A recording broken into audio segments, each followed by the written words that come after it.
దశంభాగం ఇవ్వని వారు శాపగ్రస్తులని చెప్తున్నవారు, ఆయన ఆజ్ఞలను పాటించిన వారు కూడా శాపగ్రస్తులని ఎందుకు చెప్పట్లేదు? ఆనాడు ఇశ్రాయేలు ప్రజలు 10వ వంతు ఇచ్చినా సరే దేవుని ఆజ్ఞలు కలిగి జీవించలేదు కాబట్టి ఆయన బబులోని దేశానికి బానిసలుగా ఇశ్రాయేల్ ప్రజల్ని పంపించేశారు.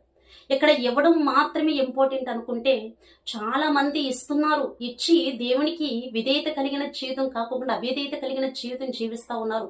అందుకే వాళ్ళు ఇంకా ఎక్కడ ఉంటున్నారంటే బానిసలుగా అపవాది యొక్క చెరలోనే ఉంటా ఉన్నారు. మనం నేర్పించాల్సింది దశమ భాగాల గురించి, ఆ దశమ భాగం ఇస్తేనే ఆశీర్వదించబడతాం అనే దాని గురించి మాత్రమే కాదు. కానీ దేవుని ఆజ్ఞలు కలిగి జీవించాలి. దేవుని ఆజ్ఞలు కలిగి నువ్వు జీవించకపోతే గనక నువ్వు దశమ భాగం ఇచ్చినా సరే నీవు నరకానికి వెళతావు. ఎందుకంటే దేవుని వాక్యం సెలవిస్తా ఉంది, నువ్వు ఒక ఆజ్ఞ కైకొని మిగతా ఆజ్ఞలన్నీ కూడా తప్పిపోయినా సరే